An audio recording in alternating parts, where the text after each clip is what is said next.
Mabuhay, and welcome to Tabi-Tabi Podcast, a show where we explore the fascinating and often mysterious folklore of the Philippines.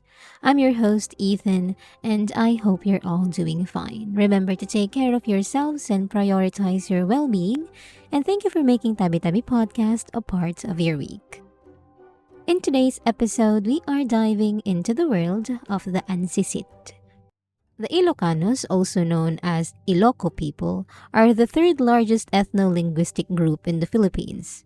They primarily reside in the Ilocos region, located along the northwest coast of Luzon. The creature we're going to talk about today is known among the Ilocanos as the Ansisit.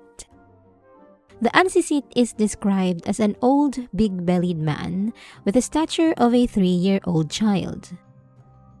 Its distinctive features include oversized eyes, nose, mouth, and joints. In the book The Creatures of Midnight by Mr. Maximo Ramos, it was mentioned that the Ansisit lives in caves, anthills, or underground. The Ansisit was also classified as a dwarf in the same book.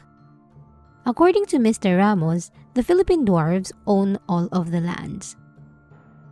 So the Ansisit, like any other Philippine dwarf, requires us to pay rent before we may work on the land or we may construct a house in their land. Rent in this case is boiling white chicken with rice cakes. We have to provide this rent before and after planting or constructing a house. After dark, we must place the food in the field or under the trees. Dwarves, according to the book, despise salt, spices, and seasonings in their cuisines, and dwarves have limited teeth, thus the rice must be cooked soft. So you have to keep that in mind. And since the Ansisit is said to own the land, they have the habit of exacting vengeance on anyone who fails to utter the phrase, "Kayo-kayo, lumayo kayo," or "Kayo-kayo, stay away," upon entering or passing by their house.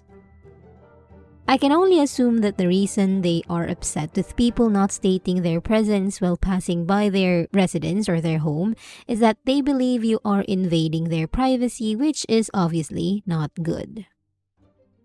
While there is no guarantee that every mound you encounter is home to the Ansisit, it's always better to be safe than sorry, right? Saying the "kayo-kayo, lumayo kayo" phrase won't do any harm. It assures oneself that you are safe and in the Ansisit's good graces. Now, if you don't believe in it and remain unscathed, that's great. However, for those who forget or choose to ignore it, beware. The vengeful Ansisit may inflict swelling in your eyes, lips, or legs as a punishment. How? Legend has it that the creature will even pinch your skin until it turns blue or tug at your toes until they double in size. As if that weren't enough, the Ansisit is also known to inflict scabies, fever, and chills upon those who provoke its wrath or simply rub it the wrong way. So lest you want scabies randomly popping out of your body, be careful. But don't worry, my dear listeners, because there is hope if you find yourself facing the Ansisit's wrath. According to the book Mga Nilalang Nakagilas-Gilas by Mr. Edgar Samar, summoning the creature at precisely 6 o'clock or 9 o'clock in the evening and seeking its forgiveness is the key. Although instructions for summoning are not provided, seeking the guidance of an albularyo could be helpful. You can also try applying cotton soaked in water from a shell to the swollen areas, repeating the ritual each night until the swelling subsides. We just have to find out first what kind of shell and water source is needed. But hey, maybe we can just go to the hospital and cure these diseases, right? Well, you're more than welcome to try. However, there is a certain belief that these curses cannot be explained or treated by doctors or hospitals, so more often than not, they are referred to seek help to traditional healers. So the sick person would be taken to the albularyo or a folk healer to undergo a ritual called tawas to determine which magic or which creature caused the curse. Tawas is a process where a cross is made on the patient's head and heated charcoal is applied. After a few minutes, the charcoal is removed and the shape it left behind is interpreted as the entity responsible for the illness. And let's just say for this story, we found out that the Ansisit was the one responsible for the curse inflicted upon you. To break the curse, you must present food to the offended Ansisit and ask for forgiveness. It is critical to approach the Ansisit in a respectful manner in order to avoid the spirit or the Ansisit from permanently attaching itself to the individual involved.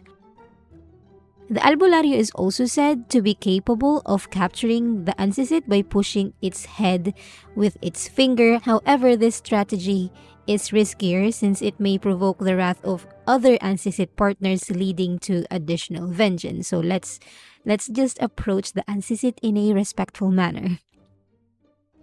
Now, did you know that at midday, it is believed that the Ansisit is frequently spotted napping off while sitting on top of an anthill? They apparently do, and they awaken and stroll around at sunset. During this time, the Ansisit is actually pretty concerned that the farmers working on the fields may somehow destroy their homes when they use their tractors, so I can just imagine them being agitated.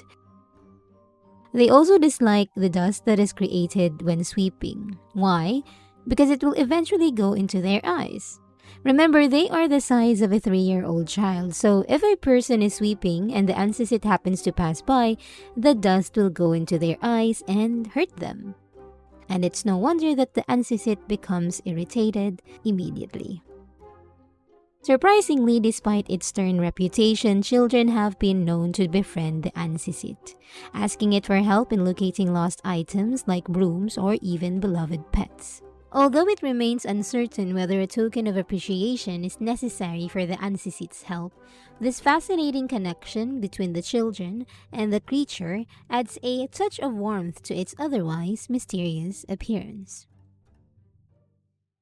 And that is it for today's episode. Thank you so much for tuning in. I really appreciate it.